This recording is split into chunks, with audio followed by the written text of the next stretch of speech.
Why Do Aliens Hate Clowns by Jansen Davies. Chapter 1. The Landing Zone. The stars blinked in silence above the Nevada desert, their cold light spilling across the cracked earth like ancient warnings. For centuries, the Yarnathi had studied this planet, its languages, its wars, its weaknesses. Earth was ripe, primitive, fragmented, the perfect target. Commander Lyrex stood at the helm of the lead vessel, his black eyes scanning the terrain below. The invasion plan was elegant. Land in an uninhabited zone, deploy the terraforming spires, and begin the subjugation protocols. No resistance expected, no complications. But something was wrong. "Commander," hissed sub-strategist Nirel, hands twitching. "There appears to be a human encampment, tents, vehicles, bright colors, music." Lyrex narrowed his gaze. "Show me." The view screen flickered, revealing a surreal tableau, striped tents, blinking lights, and a towering sign that read Cirque Phantasmagoria.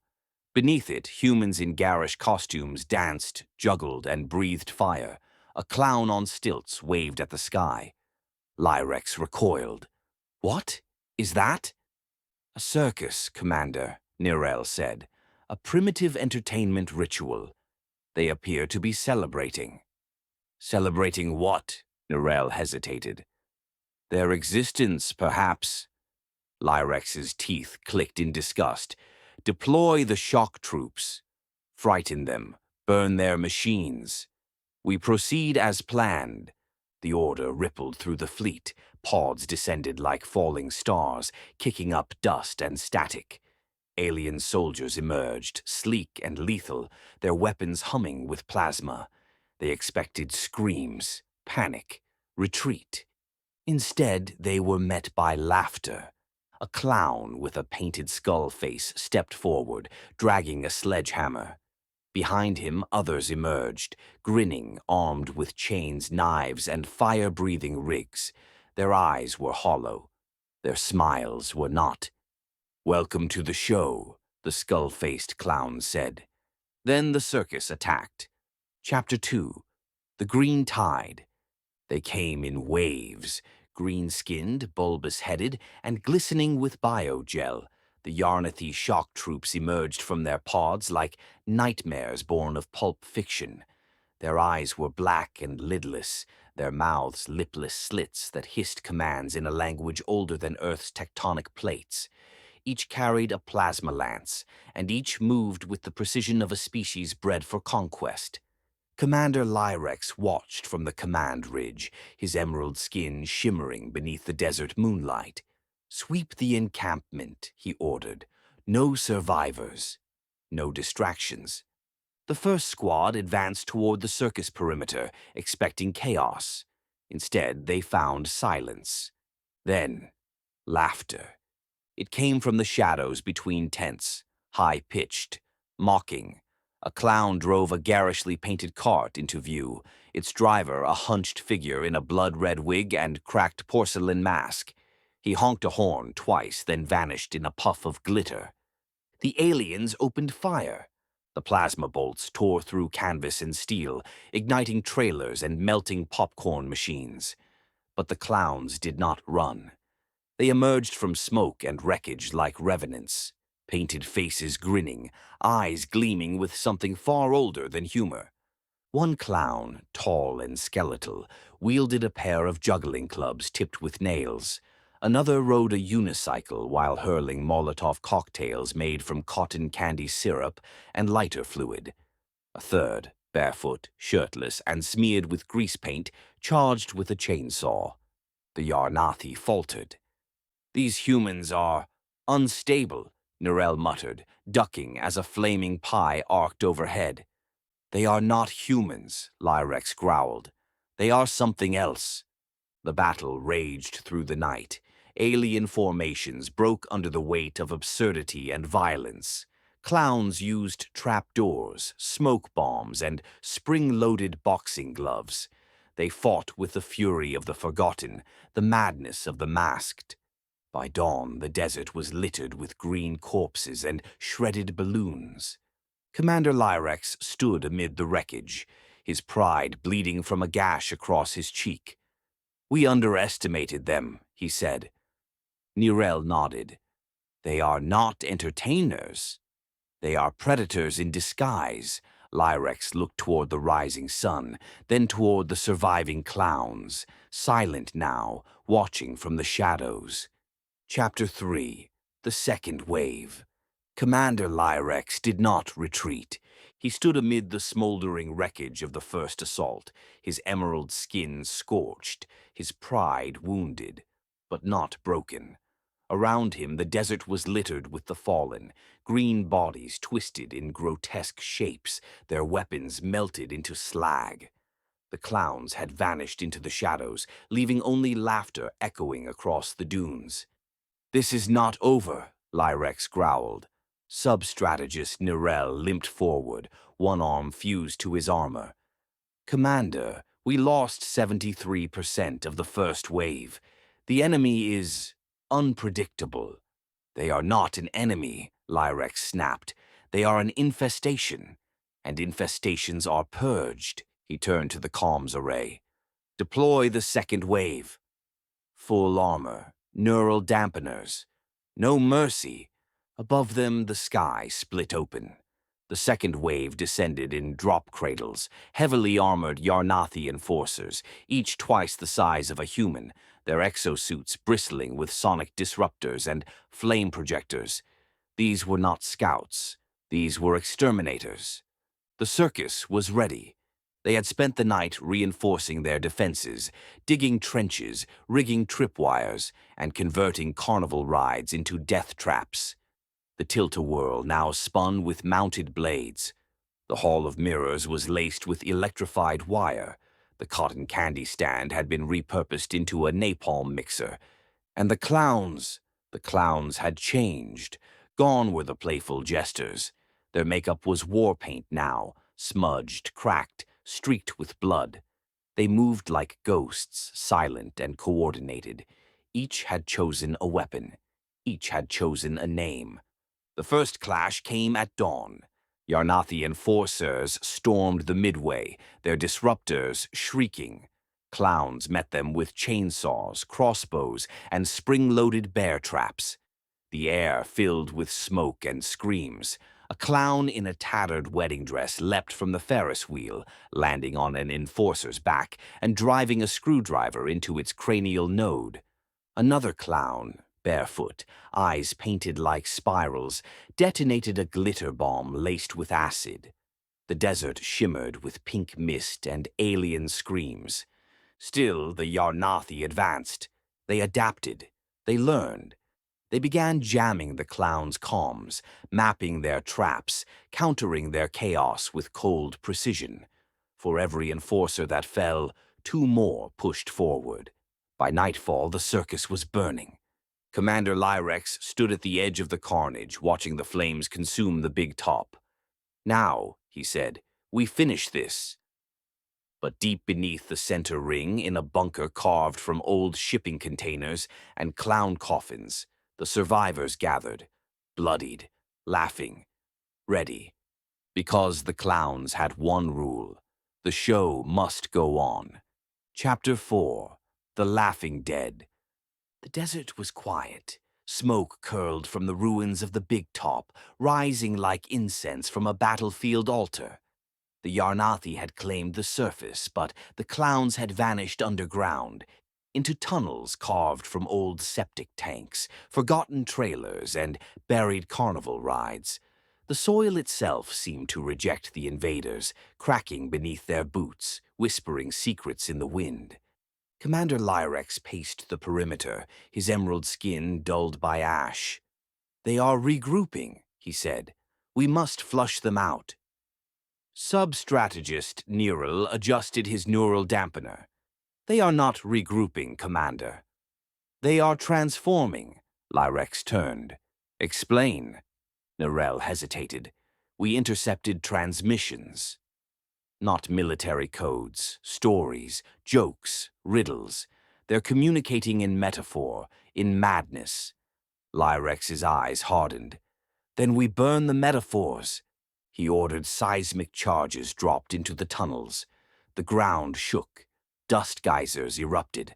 But when the Yarnathi descended to confirm the kill, they found only mannequins, painted, posed, and wired to explode. The clowns had moved deeper. Beneath the ruins, in a chamber lit by blacklight and rage, the survivors gathered. Their leader, known only as Jester, stood atop a pile of broken props, his face painted with a permanent sneer. Around him, the others prepared, sharpening blades, mixing poisons, whispering old names.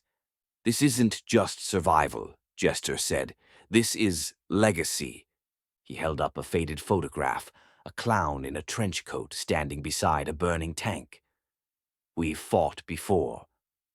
We'll fight again, and when they leave, they'll carry our laughter in their bones." Above ground, the Yarnathi began to change. Their weapons malfunctioned, their suits corroded. Some began to hallucinate, seeing clowns where none stood, hearing laughter in static. One soldier tore off his helmet and screamed at the sky, claiming he'd seen his childhood fear in the eyes of a mime. Commander Lyrex convened his war council. "They are infecting us," he said, "not biologically, psychologically. We must adapt." Nirel nodded. "We need to understand them, their rituals, their origins." Lyrex clenched his fists. "Then we go deeper." The next wave would not be soldiers. It would be scholars, interrogators, dreamwalkers. The Yarnathi would descend not with weapons but with questions, and the clowns would answer, with riddles, with silence, with war. Chapter 5. Contagion Protocol. The fear did not stay in the desert. It traveled first through the minds of the surviving Yarnathi enforcers, then through their neural uplinks, and finally into the command algorithms of the fleet. What had begun as a tactical anomaly was now classified as a psychological contagion, clown syndrome. Symptoms included auditory hallucinations, laughter in silence, visual distortions, painted faces in shadows, and behavioral degradation, compulsive mimicry, erratic movement, spontaneous honking. Entire squads had to be quarantined. Some began painting their own faces. Others refused to remove their helmets, claiming the clowns had entered their dreams. Commander Lyrex convened a tribunal aboard the flagship Vengeance of Stars. The chamber was sterile, lit by cold blue light. But even here, the fear lingered. "We are not fighting a species," Lyrex said. "We are fighting a symbol." Nirel, now partially cybernetic after the last encounter, nodded slowly. "They are not bound by logic. They weaponize unpredictability. They infect meaning." Across the galaxy, Yarnati colonies received the reports. Some dismissed them as battlefield stress. Others began preparing countermeasures, anti-humor protocols, irony dampeners, ritual cleansing. But it was too late. The fear had gone viral. On the moon of Threx 9, a Yarnathi child drew a clown face on her nutrient pod and refused to eat unless it smiled back. On the mining colony of Varnak, workers reported seeing balloon animals in the ventilation shafts. On the diplomatic station orbiting Zarnath Prime, a senator was found dead, his face painted, his final message a riddle. What walks on 4 legs at dawn, 2 at noon, and laughs at midnight? Back on Earth, the Circus rebuilt. Jester stood beneath a new big top, stitched from alien armor and scorched canvas. Around him, the clowns trained, sharpening their acts, refining their chaos. They knew the war was no longer local. It was mythic now, ritual, cosmic. "We are the punchline," Jester said, "and they are the setup." The next phase would not be fought with weapons. It would be fought with symbols, stories, and fear. The clowns were ready. The aliens were unraveling. And somewhere deep in the Yarnathi homeworld's data archives, a new protocol was quietly added to the invasion playbook. Avoid Earth, avoid tents, avoid laughter. Chapter 6. The Painted Plague. The Yarnathi homeworld was silent. Not the silence of peace, but the silence of dread. The kind that settles over a civilization when its myths begin to mutate. When its children whisper forbidden names, when its dreams are no longer its own. The fear of clowns had spread beyond the battlefield. It had become a plague. On Zarnath Prime, the Ministry of Psychological Warfare issued a planetary advisory. Avoid circular patterns, exaggerated facial expressions, and any object resembling a balloon. Schools banned red noses. Public transport outlawed honking. The word laughter was reclassified as a Class 3 mimetic hazard. But containment was impossible. The fear had no vector. It traveled through metaphor, through memory, through the cracks in logic. Soldiers who had never seen Earth began waking with grease paint smeared across their visors. Engineers reported hallucinations of juggling shadows in reactor cores. A high priest of the Yarnathi Thought Temple was found dead, his sermon replaced by a single phrase carved into the altar. The show must go on. Commander Lyrex watched the unraveling from orbit. He had not slept in 6 rotations. His dreams were filled with spinning wheels, falling pies, and a voice that whispered riddles in a language he had never learned. He had ordered purges. He had sanctioned neural resets. But the fear persisted. Nirel, now more machine than flesh, approached with a data slate. "We've traced the contagion to a symbol cluster," he said. "A mythic archetype. The trickster. It predates Earth. It predates us." Lyrex stared at the screen. It showed a crude drawing, a smiling face, exaggerated and eternal. "They are not just humans," Nirel said. "They are avatars. They are echoes of something older." Lyrex turned away. "Then we must become older still." But deep beneath the ruins of Phantasmagoria, the clowns were preparing too. Jester stood before a mirror, painting his face with ash and blood. Around him, the others chanted old jokes like prayers. They were no longer performers. They were prophets. And the battlefield was no longer Earth. It was meaning itself. The war had become sacred. And somewhere in the folds of space where stories are born, a new legend began to take shape. The day the aliens feared laughter. Chapter 7. Tactical Collapse. The Yarnathi High Command issued a directive. Reclassify Earth as a Tier 3 hostile zone. All units encountering Circus structures must engage with extreme caution. It was the first time in Yarnathi history that a single human subculture had triggered a planetary downgrade. Commander Lyrex reviewed the footage from the second wave. Frame by frame, he watched his elite enforcers fall, not to superior firepower, but to chaos. Improvised traps, disguises, distraction tactics. The clowns had weaponized unpredictability with brutal efficiency. "This isn't psychological warfare," Lyrex said. "It's tactical sabotage disguised as entertainment." Nirel, now fully armored and stripped of emotion protocols, nodded. "They exploit our assumptions. Our training is built on pattern recognition. They operate outside patterns." Across the Yarnathi fleet, training modules were rewritten. Simulations now included clown scenarios, unpredictable movement, non-standard weaponry, and terrain distortion. But the results were grim. Recruits failed basic survival drills. Veteran units refused to enter mock circus zones. One squad detonated their own transport rather than deploy near a carousel. The fear was no longer abstract. It was operational. On Earth, the clowns expanded. Phantasmagoria had become a fortress. The midway was lined with barricades made from alien scrap. The bumper cars were rigged with explosives. The dunk tank had been converted into a chemical trap. Every ride, every booth, every costume had a purpose. Jester walked the perimeter, inspecting defenses.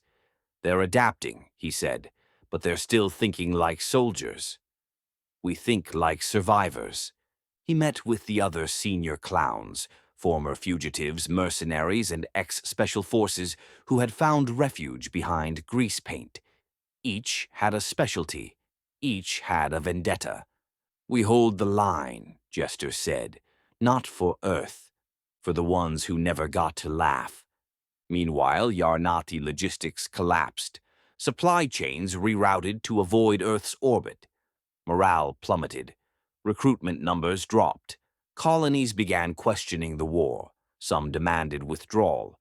Others proposed diplomacy. Lyrex refused. "This is not a war of conquest," he said. "It's a war of credibility. If we lose to clowns, we lose everything." He authorized a third wave. No mind games, no mysticism, just brute force, drones, bombers, orbital strikes. But the clowns had prepared for that too. Chapter 8. The Calliope Signal. The signal went out at midnight. A burst of static, laughter, and coded honks transmitted across old Circus frequencies, buried channels once used to coordinate traveling shows, evade law enforcement, and warn of hostile towns. Now they served a darker purpose. Jester stood at the transmitter, his face lit by the glow of the Calliope console. "They're coming," he said. "Every clown who ever vanished, every act that went underground." The signal reached the rusted caravans of the Dustbone Carnival in Arizona. It echoed through the flooded tunnels beneath the abandoned Funland Park in Ohio. It lit up the cracked screens of forgotten clown bars in Manila, Berlin, and Johannesburg. And they answered. By dawn, the desert was alive with motion. Painted trucks rolled in from every direction, some disguised as food vendors, others armored with scrap metal and carnival signage. Clowns emerged from hatchbacks, freight trains, and hot air balloons. They came in silence, in formation, in fury. Each had a story. Each had scars. There was Rictus, the fire-breather who once torched a cartel compound during a botched gig in Juarez. There was Sister Splat, a nun-turned-clown who carried a rosary made of brass knuckles. There was the Mime Syndicate, silent, lethal, and trained in close-quarters combat. Jester greeted them with a nod.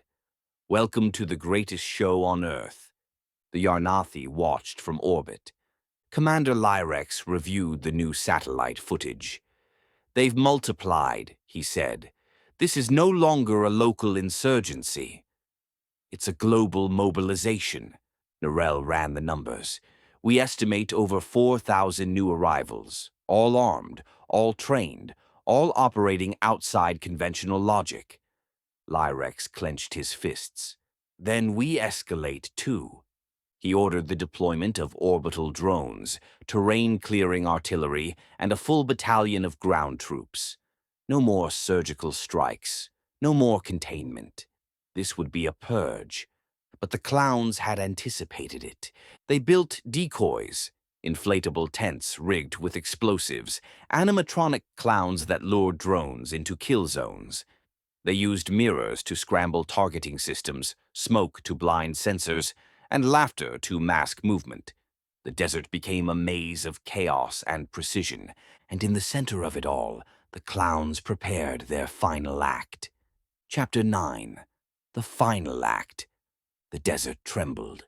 From orbit, the Yarnathi fleet initiated Operation Curtainfall, a full-scale planetary assault designed to erase Cirque Phantasmagoria and every clown within a 100-mile radius. No more surgical strikes. No more containment. This was annihilation. Commander Lyrex stood aboard the flagship, eyes locked on the tactical display. "Deploy all units. No retreat. No mercy." Thousands of drop pods screamed through the atmosphere, trailing fire. Drones swarmed ahead, mapping terrain and marking targets. Artillery ships positioned in low orbit, ready to flatten the battlefield with kinetic bombardment. But the clowns were waiting. Jester stood atop the Ferris wheel, now reinforced with steel plating and mounted turrets. Around him, the clown army had transformed the circus into a fortress. The midway was a kill zone. The funhouse was a sniper nest. The carousel spun with mounted blades, its music warped into a siren. "Places, everyone," Jester said. "It's time." The first wave hit the perimeter.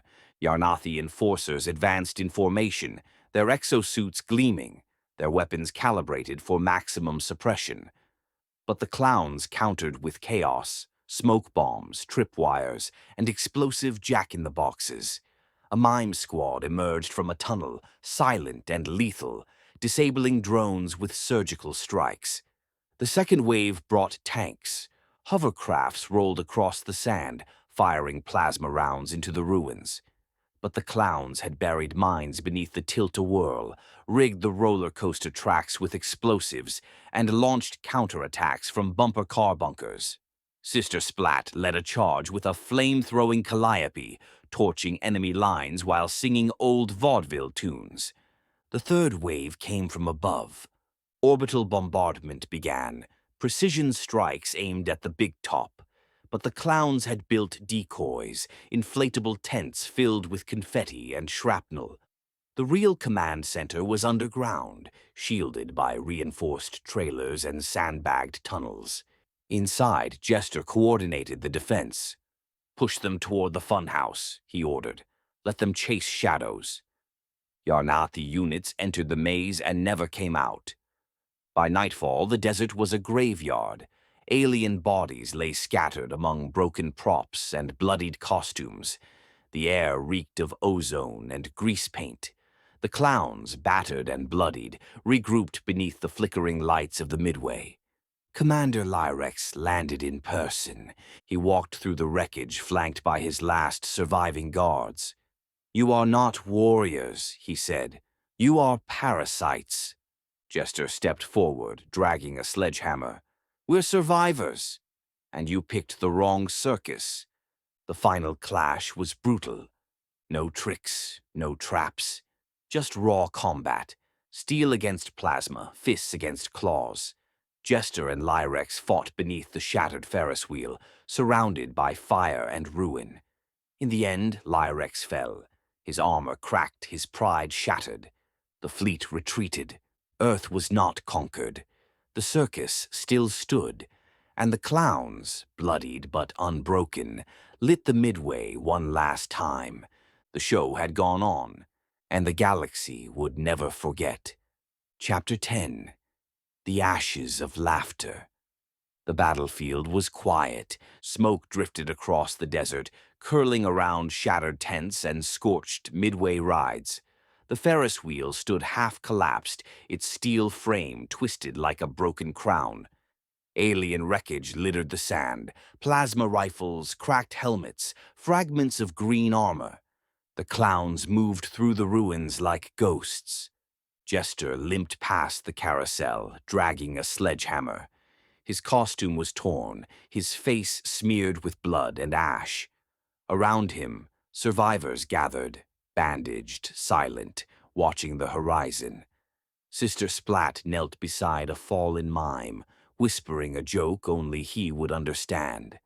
They had won, but it didn't feel like victory. The Yarnathi fleet had retreated. Earth was no longer a target. The invasion logs had been sealed, redacted, and buried in the deepest archives of Zarnath Prime. No one would speak of the Clown War. No one would admit they lost. But the scars remained. Across the globe, circus folk emerged from hiding. Old carnivals reopened, clown bars filled with laughter and stories. The resistance had become legend, told in whispers, painted on alley walls, performed in underground shows. Jester stood before the rebuilt Big Top, now a monument. "We didn't fight for Earth," he said. "We fought for the right to be ridiculous, to survive, to matter." He raised a rusted horn and honked once. The crowd erupted in applause. Epilogue: The Laughing Room. The Yarnathi Mental Rehabilitation Complex was buried beneath the ice crust of Varnak 6, far from the public eye. It housed only one patient in its deepest wing, Commander Lyrex. He had not spoken in 3 cycles. Strategist Elari descended alone, her clearance newly granted, her orders simple: interview the commander, extract tactical insights, and determine whether the clown threat had been exaggerated. She passed through sterilized corridors, past guards who refused to make eye contact. The final door hissed open, revealing a padded chamber lit by a single overhead strip. Lyrex sat cross-legged on the floor. His once gleaming armor had been replaced with a neutral containment suit. His green skin had dulled to gray. His eyes, 6 of them, twitched independently, scanning invisible threats. His mouth was open. He was laughing, not a chuckle, not a snort. A full guttural laugh, raw, unbroken, and constant. It echoed off the walls like a malfunctioning siren. Elari stepped forward. "Commander Lyrex, I'm here to ask about Earth, about the clowns." Lyrex didn't respond. His laughter rose in pitch. She tried again. "What did they do to you?" "What did you see?" Lyrex tilted his head. His eyes locked onto hers. The laughter stopped, just for a moment. Then he whispered, "They smiled when they killed us." And the laughter returned, louder, sharper, as if it were trying to claw its way out of him. Ilari backed away. She left the chamber. She filed her report. She recommended permanent isolation. And somewhere, deep in the Yarnathi archives, the Earth file was sealed again, marked with a new warning. Do not engage, do not inquire, do not laugh. The end. Please like, comment, and subscribe. Thank you.